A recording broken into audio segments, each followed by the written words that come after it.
So let's stay right there, and we're gonna have to decipher some more tweets.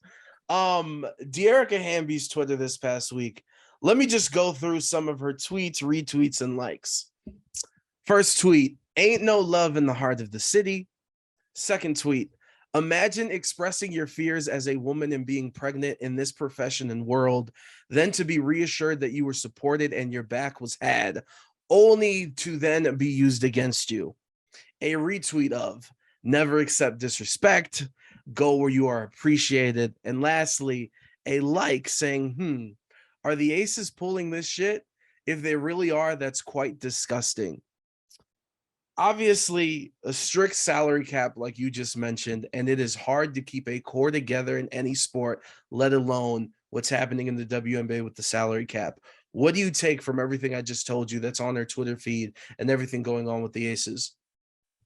When the most recent CBA was signed, it was really, really important to the players' camp, to the Players Association, to revamp the league's policies when it came to parenting. And the last CBA specifically addresses maternity leave. And all teams are required to offer fully paid maternity leave to its players. Parents are eligible to receive childcare stipend, housing assistance. And then that's where it starts to get a little bit messy, because the salary cap will have your salary taken care of while you're out. But then if you are dealing with any kind of postpartum or struggling to get back on the court, or just taking the time that you absolutely deserve to take, then that starts to get a little bit murky about how teams can deal with that. They could designate you out for the entire season, but a lot of players don't want to miss a season of a shorter career already, because the W, just especially with the overseas play, it takes a toll on how long the peaks of careers can be. So that all being said, I understand Dearica's perspective of the priority should be my franchise looking out for me. I also want to take a step back and look at the state of the Aces, because I think that that's important too, and why this might affect them in a way that another team might not be affected. Because the Aces, if they keep their current 9 players under contract, they have less room to maneuver than any other team in the W this offseason. And of They course, all the have, minutes yeah, played with the starters led the league, 30 minutes. I mean, yep. Asia was playing all those minutes in the playoffs, but continue. Sorry.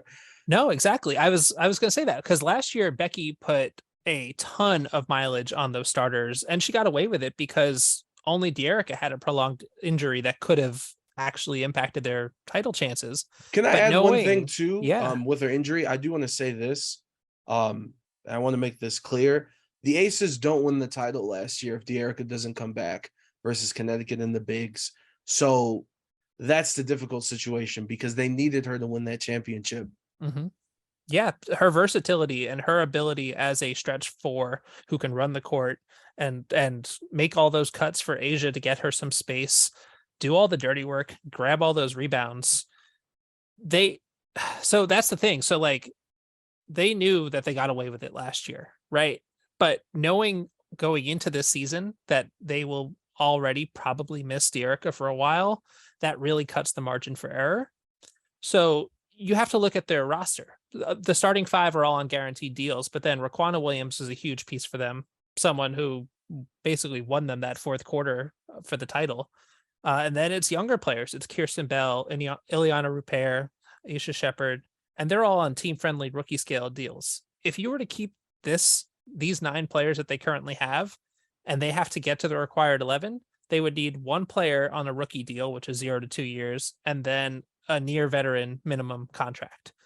A near minimum veteran contract, sorry. And that's just really, even if you are a title team, it's a lot harder in this sport to ask people to take less money, because already the ceiling is Yeah. so low. So if you're going to go to a veteran and say, can you take $75,000 when they can go somewhere else and make 160, even if they're chasing a ring, it's probably not going to happen.